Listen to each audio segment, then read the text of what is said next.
আমি অতীতত হৈ যোৱা কথাবিলাকক লৈ ইমান ভাবি থাকোঁ কিয়? অতীতত ঘটি যোৱা ঘটনাবিলাককে বুকুত সাৱটি ধৰি ৰাখোঁ কিয়? অতীত আৰু ভৱিষ্যত এই দুয়োটা আমাৰ হাতত আছেনে? না আমি অতীতত গৈ কিবা এটা সলনি কৰিব পাৰিম আৰু না ভৱিষ্যতত গৈ চাব পাৰিম। যদি আমি একো কৰিবই নোৱাৰোঁ, আমাৰ হাতত একো ক্ষমতাই নাই, তেনেহ'লে আমি কিয় ইমান চিন্তা কৰোঁ ভৱিষ্যতক লৈ? কিয় ইমান দুখ কৰোঁ অতীতত ঘটি যোৱা ঘটনাবোৰক লৈ?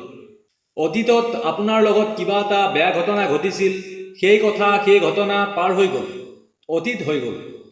এতিয়া আপুনি জানো অতীতত গৈ সেই ঘটনাটো শুধৰাব পাৰিব? নিশ্চয় নোৱাৰে। তেনেহ'লে সেই অতীতৰ অলাগতিয়াল কথাবিলাক মনত পেলাই বৰ্তমানটো কিয় নষ্ট কৰিছে আপুনি?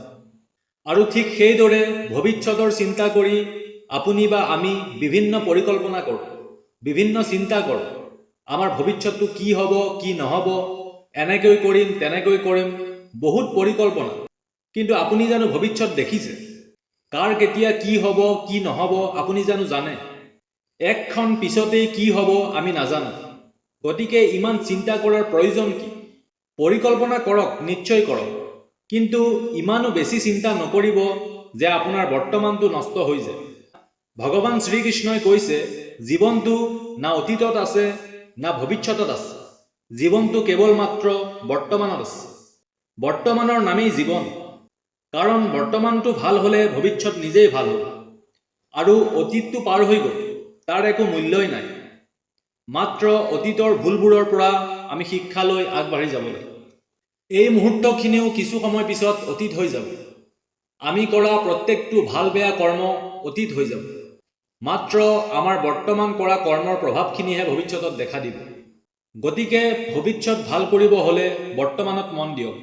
বৰ্তমানটো আপুনি ভাল কৰক।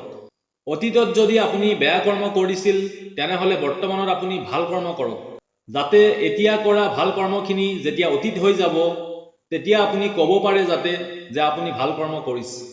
বৰ্তমানৰ ভাল কৰ্মৰ বাবে যাতে আপোনাৰ ভৱিষ্যত ভাল হয়।